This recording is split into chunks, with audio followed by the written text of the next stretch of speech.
Gardaïa en est la perle. Comment une telle merveille est-elle possible? La réponse, l'eau. Il y en a beaucoup au Sahara, ou plutôt sous le Sahara. On estime que cette nappe d'eau s'étend sur 800 000 km², qu'elle serait donc pratiquement inépuisable si elle était exploitée. L'eau elle-même est magnésienne, donc impropre à la consommation. Mais Gardaïa est la preuve que cette eau peut faire pousser une végétation très riche. Où il y a de l'eau, il y a végétation. Où il y a végétation, il y a l'homme. Mais au cœur de l'été, il arrive que l'eau se fasse rare à Gardaïa. La population abandonne alors son activité pour se rendre dans la ville d'été, distante de quelques kilomètres.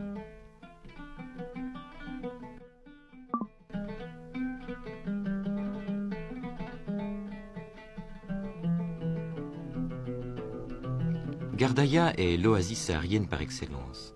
En dehors de ses murs, c'est le désert. Et pourtant, cette petite ville vit par elle-même. Commerce, artisanat sont ses principales ressources. C'était autrefois la capitale des oasis. Les grandes caravanes ne manquaient pas de s'y arrêter. Aujourd'hui, l'oasis est équipée de puissantes pompes qui permettent l'extraction continue de l'eau. Eau d'ailleurs assez rare pour les besoins domestiques.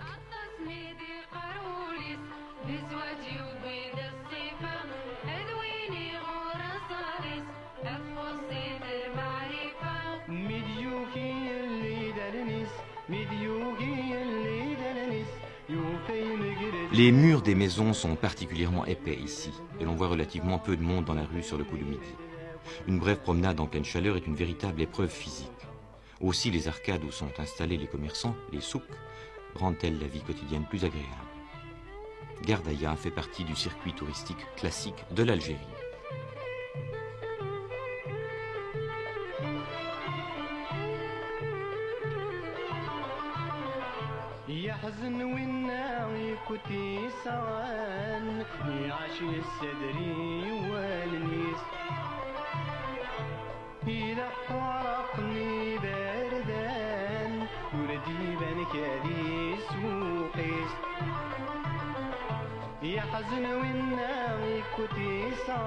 On peut se demander pourquoi, dans un pays de pétrole comme l'Algérie, on ait encore recours à l'âne pour les petits transports. Cet animal présente de nombreux avantages sur la mécanique la plus perfectionnée. Point n'est besoin d'usine pour sa production, réparation et vidange sont spontanés. En outre, l'âne est relativement silencieux et non polluant.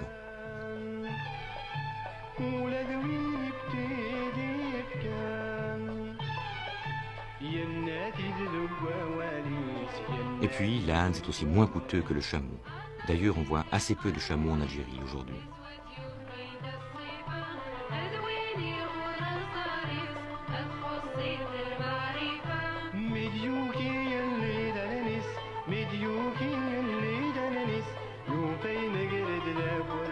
Dans le sud, voici la façon classique de se voiler.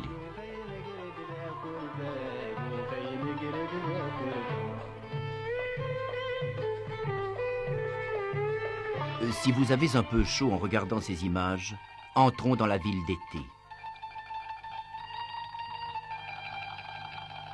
Là, c'est l'ingéniosité de l'homme qui a présidé à la naissance de l'oasis. On compte en effet sur une crue de l'oued voisin pour remplir les gigantesques réservoirs communs ou individuels des habitants. À cet effet, un réseau fort compliqué de canalisation en pierre à la méthode romaine s'étend sous les habitations. Les rues elles-mêmes, fort étroites, sont des canaux. 2 ou 3 fois par année, les réservoirs s'emplissent et l'oasis revit.